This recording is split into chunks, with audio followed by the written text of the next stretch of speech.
Tired of feeling stuck, unseen, or like your body isn't yours anymore? It's time for a reset. Welcome to An Ageless Life, the Midlife Reset Show, where science, movement, and mindset help you feel strong, energized, and like yourself. I'm Devi, a clinical pharmacist, Argentine tango dancer and instructor, and your guide for redefining how women thrive and grow in midlife and beyond. Let's get started. Why you crash at 2 p.m. and wake up at 3 a.m. and how these are really the same problem. This is part of the Running on Full series, part 2.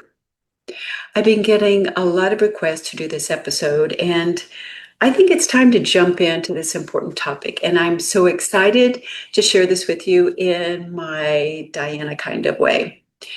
Cortisol is one of those topics that you see and hear everything, and it's everywhere. And what's concerning to me is that it's either incomplete, it's confusing, or it's just plain wrong. So that's why we're here today. I'm ready to talk about the real story of cortisol. I'm Diana Devi, clinical pharmacist for 40 years, Argentine tango teacher and dancer, and host of the Midlife Reset. And this is episode 52, part of the Running on Full, episode 2. And we're talking about cortisol today. And you've heard that cortisol is called the stress hormone.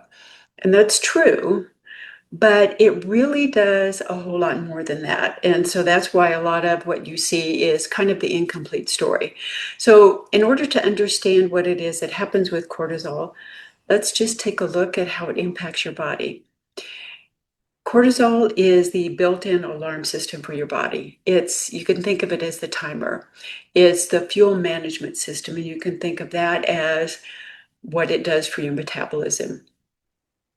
Cortisol goes up in the morning, which is what helps you get out of bed. It then goes down through the day and starts falling. And it falls down, and then it starts to peak and come back up about 30 minutes after you wake up. And again, in the afternoon, it is falling, it's going down, and then through the evening. And it reaches its lowest point around midnight. And then it starts to slowly build and go back up again. And it's not something that you really know or notice. It does this quietly, so that the goal is by the time your alarm clock goes up, you are ready to move. And that's the normal rhythm that we see with cortisol and how it is supposed to work. Cortisol is not your enemy. It is a timing system. And when it works, you do not notice really what's going on. Your body is designed to handle a cortisol spike. For example, if you have to run away from Godzilla and you need to survive, you run away, you're at a safe place, your cortisol level starts to drop down back to normal. That's the whole system resets in minutes. The problem is your body cannot tell the difference between running from Godzilla and an email in basket or inbox that is chock full of things that you need to do, or a difficult conversation you need to have, or news that you watch at 10 o'clock at night, or the glass of wine that feels like you're unwinding with it, but it actually is throwing off your chemical signals to your nervous system. And what it has to do to manage those for the next 4 hours is part of the problem. So again, this is what you are living. It's not a broken system. It's a system that never gets to finish the cycle. It never is able to drop down where it needs to go before it comes back up. And the problem with that is it breaks the rhythm. And here's an example of what broken rhythm looks like. And you want to notice if either of these sound like you, or maybe both of them are familiar to you. 2 p.m. The energy that carried you through the morning has just vanished. You can't focus. You reach for coffee, you reach for carbs, sugar, anything to help you, and it only works for about the next hour. And then it gets worse. You push through, you're not quite yourself. You're not as sharp as you usually are. You're not really you. You're on autopilot. 3 a.m., you're wide awake. Your eyes pop open. There's no reason for you to be awake. You're just awake. Your mind is racing. Your heart may be beating a little bit faster than it usually does. You lie there watching the ceiling. And finally, at about 5 a.m., you fall back to sleep, only to have the alarm go off at 6:30. And most of us think that these are two different problems.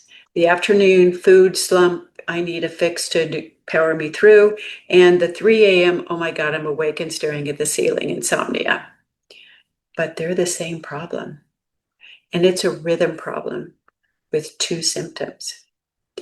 In perimenopause and menopause, the cortisol curve becomes less stable because estrogen and progesterone, two of the female hormones, both play a role in keeping the way that ebbs and flows going. What happens now is that the shifts might be higher or might be lower or more dramatic in a shorter period of time. And it gets kind of bumpy. It can drop too fast in the afternoon. It starts in the morning too early when it's really nighttime. The system is not broken, it's renegotiating. But nobody told you that. So you have been treating it as two separate mysteries that need to be solved. This is where the clinical pharmacist gets to be useful. You already know stress raises cortisol. You've heard that dozens, if not a bazillion times, without realizing it. And some of those are going to surprise you. In other words, so let's cut. I messed up, Vanessa. This is where the clinical pharmacist brain comes in and is very useful. You already know that stress causes cortisol levels to rise. You've heard that. You're working on it. Yoga on Sundays, you try. What you don't know is what else is driving that every day without you realizing. And some of these things may surprise you. Some of them you may know, but not understand really the impact or role it has with cortisol. For example, the phone screen at 10 p.m. The light that comes from the phone is a blue light. Blue light signals to the brain, hey, it's time to get up. So the cortisol level starts to go up. If you're scrolling at 10 p.m., you are sending a message to your brain that says, it's morning. 3 hours later at 1 or 2 a.m., it starts to come down, but then it rebounds up at that time. You wake up and you have no idea why. This is not the time to reach for your phone to doom scroll. And I want to just take a second to make this perfectly clear. What happens when you use your phone at 10 p.m. is a blue light sends message to your brain to make more cortisol. The cortisol level then goes up when it's supposed to be going down. After a while, it starts that downward spike, but it never gets down as low as it would have before you had the blue light at 10 p.m. So then you don't go down as low, which is the sleep that you need. It starts to go back up again because as part of our natural body rhythm, it's giving you more cortisol. So you don't get down to the point where you can rest and digest and really sleep well. And then the cortisol level in the morning is higher because you didn't clear it out to zero the night before. So the blue light glasses can help with that. There are also some settings that you can do on your phone that will help with blocking the blue light. I would, if you're going to do that, I would put them on starting at about 7 to 8 p.m. They can filter some of it, but they're still It's not the perfect solution. It's not going to block out everything, but it's the next best thing to stepping away from the phone, the laptop, or anything else like that. Number two, and I know some people are not going to want to hear this one, but you pour yourself a glass of wine at 8 p.m. to unwind. You feel calmer. You fall asleep easily. And then at 3 a.m., boom, you're wide awake. And here's why. Alcohol suppresses or dampens down, makes it drop lower, the cortisol for the first few hours. Your body goes, hey, what's going on? The cortisol level dropped. We need to send out more. So the cortisol level starts to rebound and it goes up quickly and a lot. That's what makes you wake up. The wine was not the problem at 8. The rebound is the problem at 3 a.m. And then what about that 6 a.m. spin class? Intense exercise raises your cortisol, and this is actually useful in the morning. It lines up with when your natural peak of the cortisol is and helps your system do what it's supposed to do.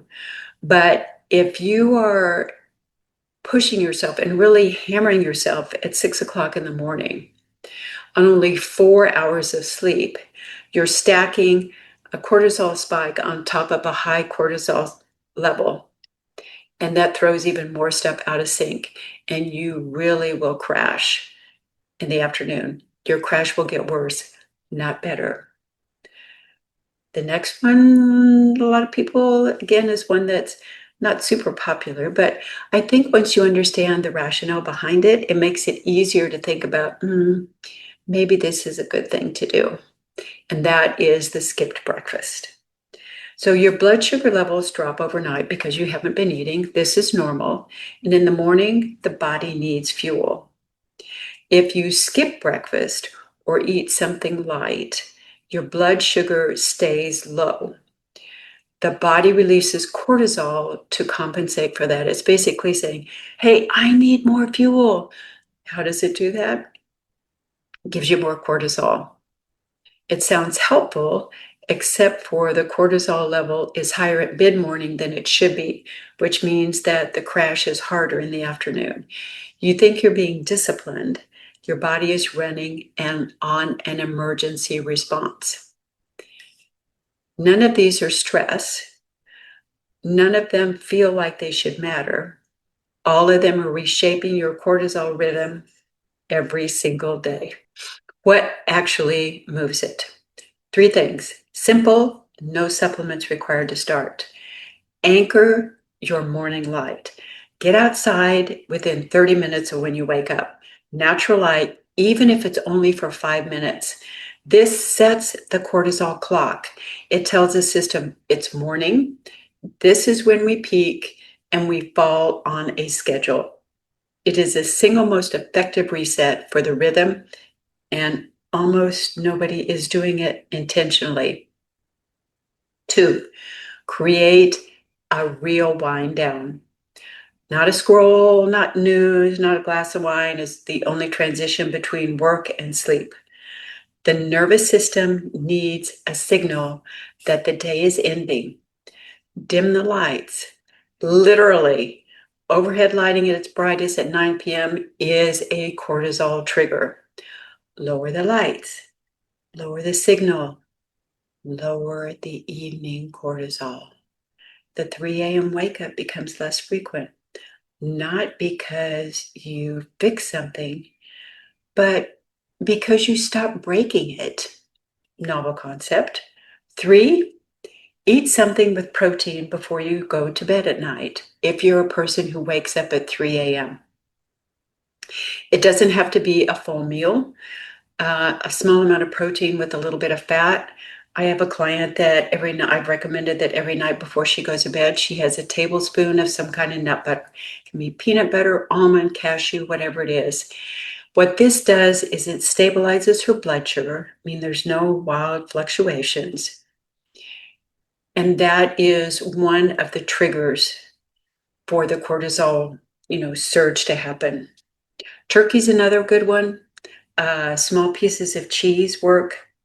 Something that is real food, your body does not need much. It needs just enough to know it is not in a famine.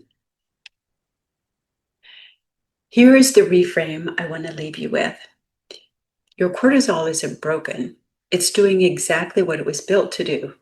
The inputs that you're giving it have changed. Some of the hormones have changed. Some of it is light. Some of it is the wine and the phone and the skip breakfast and the spin class at 6 a.m. The rhythm can be reset.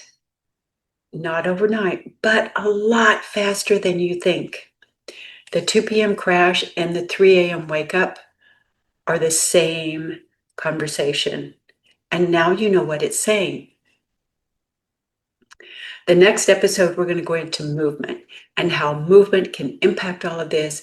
And it will be fun things that you can do and that you can do anywhere. No equipment required. There might be some music involved, but that's what we're doing next week.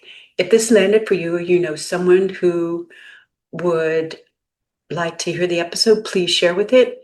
You can go to anagelesslife.com, or if they want to book a session with me, I've got a button there that you can push. No pressure, just a conversation. I look forward to seeing you next week. Bye for now. That's it for this reset. Thank you for spending this time with me. If today's episode gave you something to think about, I'd love to have you subscribe so you never miss what's next. And remember to grab your free gift, your Midlife Superpower, 5 simple power moves to feel like yourself again. The address for this is, or link is, anagelesslife.com/superpower. Thanks again. Bye-bye.